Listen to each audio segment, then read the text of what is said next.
এখন কিসের সময় বলেন তো? ডেঙ্গু এবং স্ক্যাবিস। স্ক্যাবিস সারা বছরই মোটামুটি কম বেশি থাকে। আর হচ্ছে হ্যান্ড ফুট মাউথ ডিজিজ, এটাও সারা বছর মোটামুটি থাকে, কিন্তু বর্ষার সিজনে খানিকটা এটার প্রকোপ দেখা যায়। আর ডেঙ্গু তো মোটামুটি বলা যায় যে বর্ষা সিজনের সাথে ডিরেক্টলি রিলেটেড, পানি জমা, ডেঙ্গুর মশার উপদ্রব। তো এই জিনিসগুলো থেকে নিজেদেরকে রক্ষা করবেন কিভাবে, কথা বলবো আজকে এই বিষয়ে।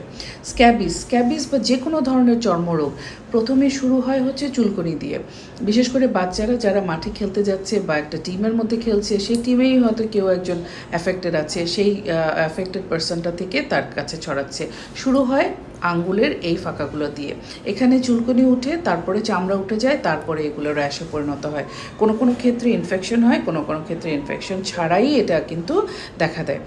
কারণ যেটাই হোক না কেন, ডায়াগনোসিস যেটাই হোক না কেন, যে কোনো ধরনের চর্মরোগ, যে কোনো ধরনের স্কিনের চুলকনি, সাথে সাথে ডক্টরের পরামর্শ নিতে হবে, ডক্টরের শরণাপন্ন হতে হবে। কারণ প্রাথমিক অবস্থায় এটা চিকিৎসা করা সোজা, নয়তো এটা কিন্তু খুব র্যাপিডলি ফ্যামিলির প্রত্যেকটা পার্সনের মধ্যে স্প্রেড হয়ে যায়। বিশেষ করে ছোট বাচ্চারা যেহেতু সবার ফ্যামিলি সবার সাথে মোটামুটি গায়ে গায়ে একটু আদর করা, ঘষাঘষি করা, একসাথে বসা, এই জিনিসগুলো থাকবেই। তো সুতরাং ফ্যামিলির সবার মধ্যে কিন্তু বারুদের মতো এটা ছড়িয়ে যায়।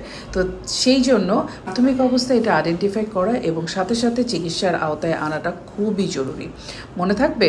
আর হচ্ছে ডেঙ্গুর জন্য যেহেতু আমরা সবাই জানি এটা ডেঙ্গু সিজন, সুতরাং মশারি খাটাতে হবে এবং মসকিটো রিপেলেন্ট যা যা পাওয়া যায় কোনোটাই সেরকম কোনো ইফেক্টিভ কিছু না, যদি না এটা 4 আওয়ারলি অ্যাপ্লিকেশন করা হয়। মনে রাখবেন যে কোনো অ্যাপ্লিকেশন হোক সেগুলো কিন্তু 4 আওয়ারলি অ্যাপ্লাই করতে হয়, নয়তো এটার অ্যাকশন কিন্তু কমে যায়। এবং বাসায় স্প্রে, কয়েল এগুলোর থেকে আমি মনে করি যে মসকিটো ব্যাট যেগুলো সেগুলো ইউজ করা ভালো। কেন বলেছি? কারণ এই যে কোনো ধরনের ধোঁয়া, এইগুলো কিন্তু স্বাস্থ্যের জন্য ক্ষতিকর। এখানে অনেক ধরনের কেমিক্যাল প্রোডাক্টস আছে যেগুলো আমাদের শ্বাসনালীতে খানিকটা হলেও অস্বস্তি ক্রিয়েট করে। সুতরাং এই ধরনের ফ্লেমেবল কিছু না ইউজ করে মসকিটো ব্যাট দিয়ে মশা নিয়ন্ত্রণ করার চেষ্টা করেন, আর মসকিটো নেট ইউজ করেন বাসায়, যাতে মশার উপদ্রব কম থাকে। যে কোনো জায়গায় জমা পানি অ্যালাউ করবেন না, পানি যেন জমতে না পারে সেই দিকে খেয়াল রাখেন। রাতের বাসন কোসন অনেকেই করে কি ভিজিয়ে রেখে দেয় তারপরে সকালে ধোয়ার জন্য, তা যেন না হয়। যদি ভেজানোর দরকারই হয় তাহলে সেটাতে ঢাকনা ব্যবহার করেন। এই ছোটোখাটো জিনিসগুলো অবশ্যই খেয়াল করবেন। এবং ডেঙ্গুর মতো কোনো সিমটম যদি দেখা যায়, যেমন হচ্ছে ডেঙ্গুতে হাই ফিভার, লো ফিভার দুটোই হতে পারে, স্কিনে র্যাশ আসতে পারে এবং দুর্বলতা থাকতে পারে। এখন নতুন ডেঙ্গুর কিন্তু বিভিন্ন ধরনের সিমটম শুরু হচ্ছে। আপনার মনে কোনো কনফিউশন থাকলে সাথে সাথে ডক্টরের পরামর্শ নিন এবং হচ্ছে বাচ্চাকে হাইড্রেশনের দিকে খেয়াল করেন।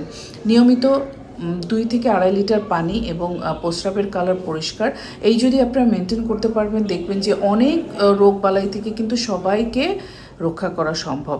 পরামর্শগুলো মনে রাখি এবং এভাবে কাজ করি, তাহলে আমরা আমাদের ছোট বাচ্চাদের নিয়ে সুস্থ থাকতে পারবো। ভালো থাকবেন সবাই, খোদা হাফেজ।